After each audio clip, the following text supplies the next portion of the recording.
Olá pessoal, bem-vindos ao curso de Foguete de Modelismo da Unesp Rocket Design. Hoje, na aula 03, parâmetros avançados do motor propelente sólido. Na aula passada a gente viu outros parâmetros bem importantes do motor sólido e apresentou também os propelentes. Hoje a gente vai aprofundar um pouco aí nos parâmetros avançados e também fenômenos avançados, como a taxa de queima, né? Então a gente vai ver detalhadamente o que compõe a taxa de queima. E também vamos falar da queima erosiva. Só que antes eu queria solucionar o exercício da aula anterior. Bom, é esse aí, né? É pedido para plotar aquele gráfico de Kn por tempo para uma dada configuração de grão. Então aí está todas as propriedades do grão, a gente vai ter 4 grãos no motor, a queima acontece radialmente, de dentro para fora, e a gente podia considerar a taxa de queima constante. Então, como a gente começa esse exercício? Foi dada aquela dica lá, né, de escrever a expressão AB em função do tempo, então falar como a área superficial varia em função do tempo. Só que antes, a gente precisa descobrir o tempo de queima TQ para saber até quando a nossa simulação vai rodar. Nossa simulação ou nosso plot até onde nossa função vai ser descrita. Então, eu acho que eu falei no meio da aula anterior, mas se você sabe a taxa de queima, que é uma velocidade, e você conhece o diâmetro externo e interno, que vai dar para você uma variação de espaço, você vai ter o tempo. Né? Você sabe que V é igual a ΔS sobre ΔT. Esse V é o seu R, a sua taxa de queima, é a velocidade com que você está queimando. Ali na imagem, aquela direção da queima. O seu ΔS vai ser esse Dzão menos Dzinho sobre 2, vai ser essa distância. Portanto, só vai faltar o tempo, que é o que você quer. Então, esse ΔT vira o seu TQ. Então, trocando V pela velocidade, ΔS por D menos D sobre 2 e ΔT por TQ, você vai ter isso aí. Se você passar o tempo de queima para a esquerda e a taxa de queima para a direita, você encontra aqui o tempo de queima para um grão cilíndrico, nesse formato aí, vai ser dado pelo diâmetro maior menos o diâmetro menor, dividido por 2 vezes a taxa de queima. Então, para o nosso exemplo, a gente vai ter 38 mm para o diâmetro externo, menos 15 mm para o diâmetro interno, e a nossa taxa de queima, constante, 11,3, vai dar um tempo de queima aí de 1,018 segundos. Bom, então agora a gente sabe até onde nossa queima vai, então vamos começar para o coração do exercício, que é escrever a superfície exposta AB, como que ela varia no tempo. Ressaltando, a queima acontece apenas de dentro para fora, então não precisa se preocupar com a variação das extremidades. E, bom, vamos lá. Como que a gente faz isso aí? A gente pode formular essa equação em duas componentes. A gente vai ter uma área inicial, uma área que não varia no tempo, né, constante, e uma área que aumenta com o tempo. Bom, a área inicial ela é bem tranquila de enxergar, né? Ela vai ser esse perímetro aqui, certo? Desse diâmetro menor, vezes o comprimento do grão, vezes o número de grãos. Então, é essa região, esse perímetro, vezes esse comprimento, vezes o número de grãos, que é 4. Isso vai dar para a gente essa área inicial aí. Então, a gente simplesmente usa a equaçãozinha do perímetro, que seria 2πr. R a gente pode escrever como Dzinho sobre 2, vezes L vezes N. Então, tranquilo, a área inicial, que eu chamei ele de AB1, né, já está pronto para a gente. Falta só a área que aumenta com o tempo. Então, o segundo termo, a área dependente do tempo, AB2, vai representar esse aumento na superfície devido à queima. De novo, aquela imagem que tem vários instantes ali, né, T1, T2, T3, e mostra como a queima estaria nesses instantes. A taxa de queima vai aumentar o raio da circunferência, que aumenta o perímetro. Aumentando o perímetro, aquela área superficial também aumenta. Ok. De novo, essa expressão aqui é simplesmente um perímetro, 2πr, vezes L vezes N. A diferença aqui é que, e aí não se confundam, né, tem o raio que é utilizado para calcular o perímetro, não é esse Rzinho aqui. Esse R é uma velocidade, é a taxa de queima. Só que o raio que a gente precisa colocar nessa equação aqui, que é essa variação de espaço aqui, esse raio, essa variação de espaço, é dada exatamente pela taxa de queima, que é a velocidade dele nessa direção radial, vezes o tempo que passou. Então, se você tem 11,3 e queimou por meio segundo, 11,3 vezes 0,5, você vai ter um certo comprimento aqui. Esse comprimento é o que o seu raio aumentou. Vezes 2π vai dar o seu aumento no perímetro, vezes L vai dar o seu aumento na área, vezes N vai dar o seu aumento na área nos 4 grãos. Bom, então você já considerou a queima, a área inicial e a área que está aumentando no tempo. Se você juntar a B1 e a B2, você soma os dois numa expressão, você vai ter a B em função do tempo. Você pode simplificar, né, porque os dois termos têm πln, então πln vezes D mais 2RT. Notem que o Dzão ele sumiu aí dessa expressão, porque a informação do diâmetro externo ela já está no tempo de queima. Então, você, obviamente, essa expressão AB de T ela é válida para qualquer tempo. Você pode colocar qualquer tempo aí. Então, a sua área daria encontrar área infinita aí. Só que a gente sabe que o propelente não tem propelente para sempre. Ele vai estar limitado pelo diâmetro externo, ou seja, ele está limitado pelo tempo de queima. Então, basta você colocar valores de T aqui até 1.018, que foi o tempo que a gente encontrou. Você pode utilizar qualquer ferramenta gráfica para isso, ou fazer na mão mesmo, mas você vai encontrar um gráfico com comportamento linear, uma reta, né? Então, você pode... eu vou passar esse script aí para vocês, exercício aula 02, um script feito em Python. Tem vários tutoriais na internet de como rodar esses scripts. Se alguém tiver com dúvida, pode vir falar comigo. Mas lá está bem comentado também, então vocês não vão ter nenhuma dúvida. Bom, executando ele dá esse gráfico aí, não à esquerda, né, à direita. Ele dá esse gráfico à direita. Então a gente vai começar a queima com um KN de 300, que vai aumentando linearmente até aproximadamente 800 ali. Obviamente é um comportamento progressivo, porque a nossa área superficial está aumentando durante o tempo, então espera-se que a pressão também aumente durante o tempo. Por curiosidade, a gente consegue fazer também o KN versus tempo para o caso em que a queima ocorre nas extremidades. Então, além daquela queima radial, a gente vai queimar nas extremidades, da esquerda para a direita e da direita para a esquerda. E aí a gente entra naquele comportamento neutro que eu falei na aula passada, né? A variação de KN é bem menor, dessa vez ela está começando em 400 e está indo até mais ou menos 500. E ele começa com um KN maior, só que termina num KN menor. Então, colocando os dois lado a lado, a gente vai ter esses dois comportamentos possíveis. É o mesmo grão, a diferença é que você está queimando as extremidades a mais ou a menos, dependendo do caso. E aí, ressaltando, né? O formato dessa curva aí, KN em função do tempo, vai impactar na pressão interna do seu motor durante a queima, que eu chamei de PO de T.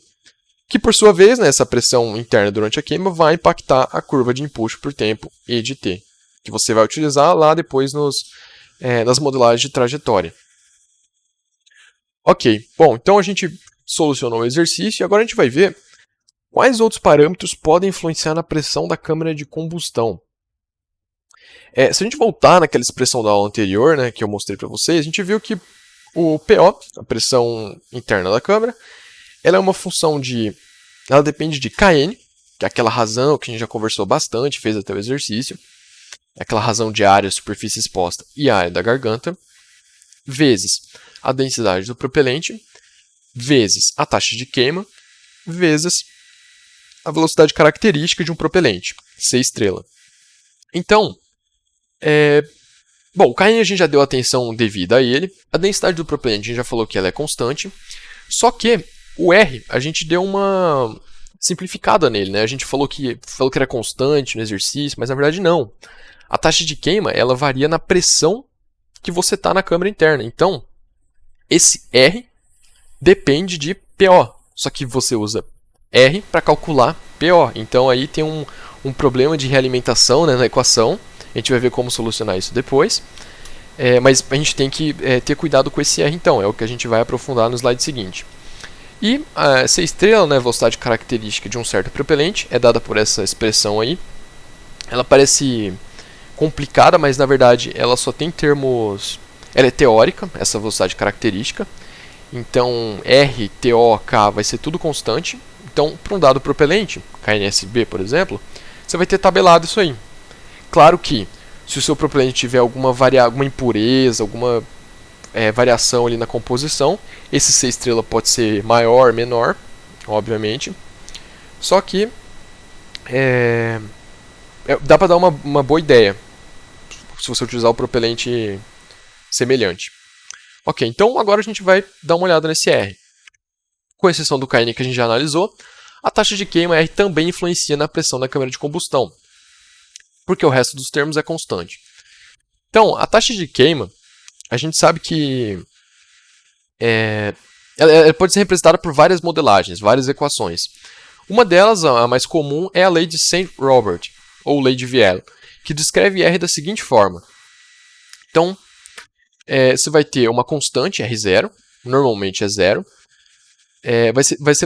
Você vai ter dois termos experimentais, A e N, e a pressão interna da câmara. Então, como eu falei para vocês, o R acaba dependendo da pressão interna da câmara, e a pressão interna da câmara depende de R.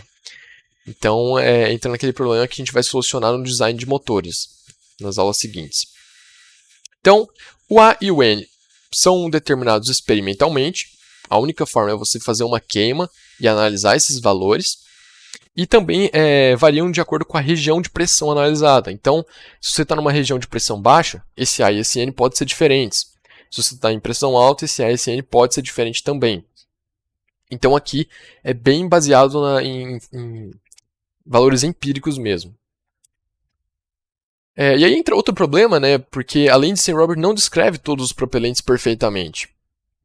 Então, se você plotar ali a pressão e a taxa de queima num gráfico log-log, a expressão de St. Roberts vira uma reta, certo? Só que você tem propelentes que não obedecem a essa reta.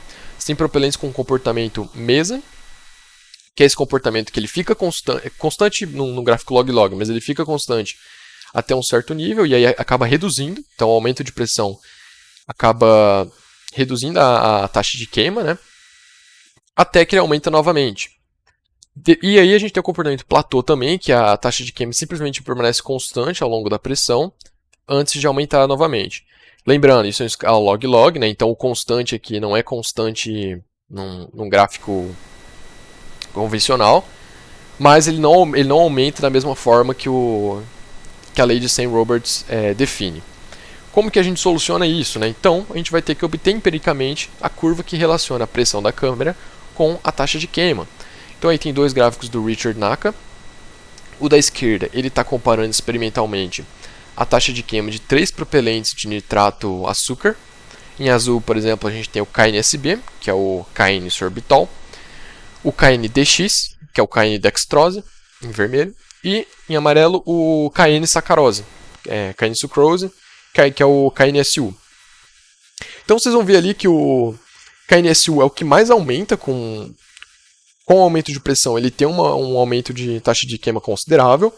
E o KNSB é o que mais permanece estável ali. Depois de 1000 PSI de pressão, a taxa de queima dele quase não muda, né? Na direita ali a gente tem dois autores diferentes, um deles é o Richard Naka, o outro acho que é um pesquisador norueguês, que eles fizeram essa comparação da taxa de queima do KNSB. Então, ali vocês vê os valores de A e de N que eles obtiveram, naquela lei de St. Roberts. E com base nesses gráficos empíricos, né, esses dados obtidos empiricamente, você pode ter essa informação da taxa de queima. Às vezes você está interessado em saber qual que é a taxa de queima numa pressão de 1200 PSI. Você quer saber qual que é essa taxa de queima para calcular como a sua pressão vai se manter. Então você pode utilizar esses gráficos obtidos empiricamente. E aí é outra vantagem de você utilizar propelentes que são bem utilizados, bem conhecidos. Vai ter esses dados empíricos para você utilizar. Você não vai ter que fazer os testes você mesmo. Tá, e aí pode ser interessante, ou até mesmo necessário, dependendo da sua missão, alterar esse R, alterar essa taxa de queima do certo propelente, numa dada configuração de grão do seu motor. E, bom, essa mudança pode ser feita de várias maneiras, que eu vou listar agora. Uma delas é reduzir o tamanho das partículas de comburente, que no nosso caso é o nitrato de potássio. Então, o que significa isso, né? Às vezes você pega o fertilizante tem partículas grossas, então a superfície a superfície dele, né, a região superficial, vai ser menor do que seria se fosse um grão triturado, né, um grão menor. Então, se você quiser aumentar a taxa de queima, você pode também triturar melhor as partículas de comburente, deixá-las mais finas. A outra forma é reduzir ou aumentar a porcentagem de comburente, que eles chamam de razão OF, né, razão oxidizer barra fuel, que seria comburente combustível. Então, se você carregar mais comburente, menos comburente, você pode acabar influenciando também na taxa de queima. O comum é utilizar aquele 35% de combustível, 35% de sorbitol, 65% de nitrato, mas às vezes você pode utilizar 66% de nitrato, 34% de combustível. E isso vai alterar o seu R também. Você pode adicionar um catalisador ou supressor, que acho que é uma das melhores formas de alterar essa taxa de queima. Então, o que é um catalisador? Vai ser algum componente, algum líquido que você vai colocar no seu propelente, que em relação à massa total de propelente é uma massa bem pequena, então às vezes você vai ter 0,1%, 0,2% de catalisador em relação à massa total de propelente, só que essa pequena massa de catalisador já é suficiente para alterar consideravelmente a sua taxa de queima. Ou no caso do supressor, né, você vai ter algum líquido ali que vai piorar a sua taxa de queima, vai diminuir ela. E aí você utiliza o que você quiser, o que for necessário ali para você. E o quarto seria operar o motor numa pressão maior ou menor. Como a gente viu, a taxa de queima depende também da pressão. Então, se você quiser uma taxa de queima menor, você utiliza uma pressão menor. Se você quiser queimar mais rápido, você utiliza uma pressão maior. Claro que uma pressão maior vai precisar de um motor mais robusto, né, para aguentar aquilo lá. Então pode ter mais problemas envolvidos aí. Ok, só que eu não falei tudo. Por quê? A gente viu como o R pode alterar a pressão da câmara interna, a gente viu como o KN pode influenciar na pressão interna, só que aí tem um fenômeno que também altera significativamente a pressão interna que não está naquela equação, que é a queima erosiva. O que é a queima erosiva? Bom, tem várias teorias de transferência de calor para explicar isso aqui, mas basicamente os gases quentes que estão trafegando paralelamente à face exposta à queima vão estar intensificando a queima local. O que significa isso, né? Se a gente voltar lá para aquele desenho do grão, ok, aqui a gente sabe que nessa região aqui vazia é onde os gases estão trafegando. Se a gente imaginar um nozzle aqui na direita, os gases estão indo da esquerda para a direita, então eles caminham por essa região aqui. Ok. Dependendo da temperatura e da velocidade com que esses gases estão passando aqui, eles podem localmente, por exemplo, aqui no comecinho do grão ou lá no final, aumentar a taxa de queima dessa região. Então eles vão melhorar a taxa de queima ou piorar a taxa de queima dessa região. E isso pode ser negativo para a gente, porque é um comportamento anômalo, não é algo padronizado. Como acontece localmente, vai ser um problema localizado para a gente não vai ser uniforme ao longo de todo o grão. E isso pode aumentar a pressão local, aumentando o esforço que está fazendo localmente naquela parte da câmara de combustão. Então é algo que a gente precisa tratar, né? É um problema isso aí. Esses gases, apesar de estar vindo da esquerda para a direita, se aqui, por exemplo, tivesse queimando também essa extremidade aqui, os gases poderiam estar circulando verticalmente aqui. Verticalmente, horizontalmente, mas eles estariam paralelos a essa face. E esses gases trafegando paralelamente poderiam também causar a queima erosiva nessa superfície. Então, se a gente voltar lá...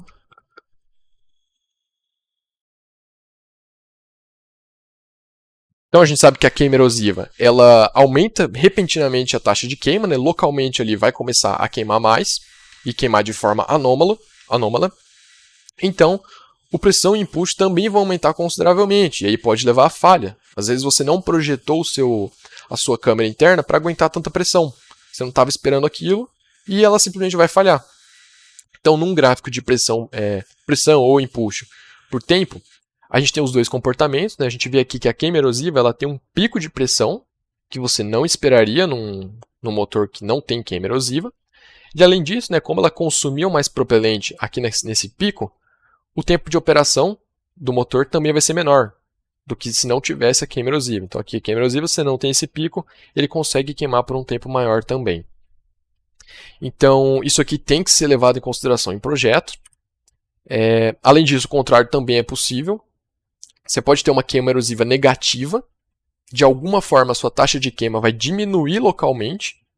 E aí você vai ter uma queda de pressão ao invés de um aumento, que também pode ser um problema. Então, essa queima erosiva tem que ser estudada e tem que ser trabalhada com calma. Existem várias formas de evitar isso, que eu não vou entrar em detalhes aqui, mas eu deixei uma bibliografia no final da aula, então quem tiver interesse pode entrar lá.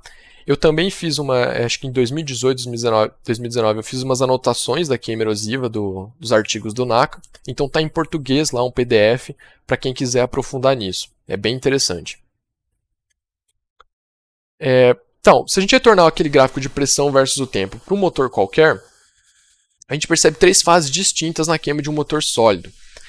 Então a gente vai ter a partida, é quando o seu ignitor está pressurizando ali a câmara interna.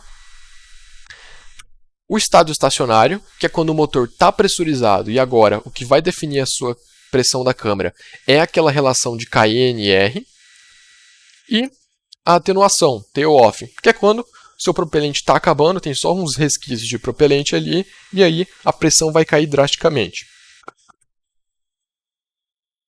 A partida e a atenuação, né, então ela define períodos curtos da queima do motor. Então, o nosso foco é no estado estacionário.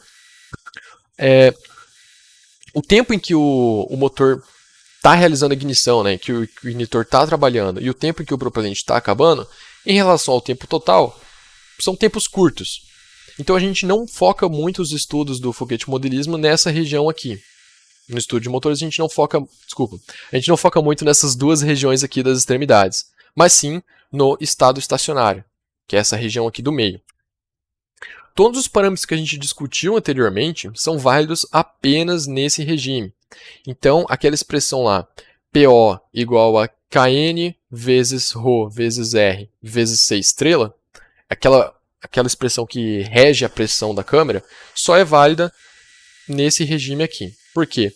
Antes aqui, por exemplo, a região de partida vai depender muito da força do seu ignitor. Tem ignitor que vai conseguir pressurizar a sua câmera praticamente instantaneamente. Tem outros que não vão conseguir, ou se conseguir vai demorar muito. Você vai perder muito eficiência pressurizando a sua câmera. Então, a gente se concentra em entender esse estado estacionário, que é essa parte aí do meio da operação do motor. Então, vamos resumir o que a gente viu nessa aula e na aula anterior, sobre motor a propelente sólido. O impulso de um motor depende principalmente da pressão interna PO, que está sendo desenvolvida ali dentro. Essa pressão interna PO, no estado estacionário, é regida pela equação PO igual a Kn, ρ, R, C estrela, no estado estacionário. A razão Kn é a razão entre a área disponível para queima, que varia no tempo, e a área da garganta, que é constante. E aí tem um detalhezinho, ela só é constante caso ela não se degrade durante a queima. Tem algum material ali do nozzle que pode se degradar durante a queima e aumentar a área da garganta. Mas isso pode ser desconsiderado, dependendo do material que você está utilizando. E a taxa de queima R é influenciada pela pressão da câmara interna, lei de St. Robert. Então, todo o empuxo que você vai desenvolver no seu motor é resumido brevemente por esses 4 pontos. Nas aulas 10, 11 e 12, a gente vai voltar ao motor de propelente sólido sob uma ótica de projeto, para demonstrar como você escolhe cada um desses 4 parâmetros aqui. Como você escolhe a sua curva de Kn, como você escolhe uma taxa de queima. Então a gente vai ver com cuidado como projetar esse motor, tendo isso em consideração, tendo uma missão, por exemplo, em consideração. Você quer atingir 500 metros, você tem uma ideia lá de quanto a parte estrutural vai pesar, você utiliza tudo isso para desenvolver um motor que vai te levar ao apogeu de 500 metros. Nessas aulas 10, 11 e 12, a gente vai discutir ainda que materiais que você pode utilizar no motor, como fazer o dimensionamento da câmara de combustão através da MEOP, que é a máxima pressão que você está esperando. Então, aqui, por exemplo, você vai achar um gráfico, você vai encontrar aquela sua pressão máxima que está sendo desenvolvida. Com base na pressão máxima, você faz você diminui ou aumenta a espessura da sua câmara interna, daquele casing que a gente discutiu na aula anterior. Para quê? Para não ocorrer as falhas e para você também não trazer um motor muito pesado. Você sempre quer estar otimizando ali para nunca levar algo muito pesado no seu motor. Design da tubeira, então a gente vai ver como desenvolve aquela parte convergente, divergente, como que lá tudo funciona, a região da garganta, como é feita a montagem do motor, e a gente vai fazer também uma simulação no OpenMotor. Então tudo que a gente viu aqui está implementado já no OpenMotor e a gente vai simplesmente utilizar e ver os resultados de uma forma mais direta.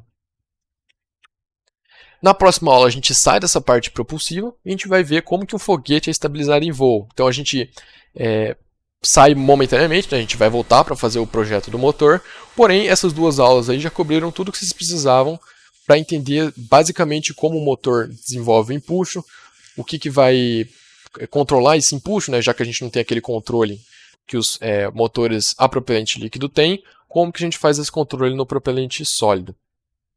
Então a gente sai dessa parte e vê como que ele é estabilizado em voo. Aí está a bibliografia adicional para essa aula, caso alguém tenha interesse naquela taxa de queima, ver como que funciona a queima erosiva e tal. Tem 2 artigos aí, acho que se vocês copiarem o nome, os 2 estão disponíveis na internet. E tem também um PDF, que é umas anotações feitas pela gente a partir do site do Richard Naka, está em português.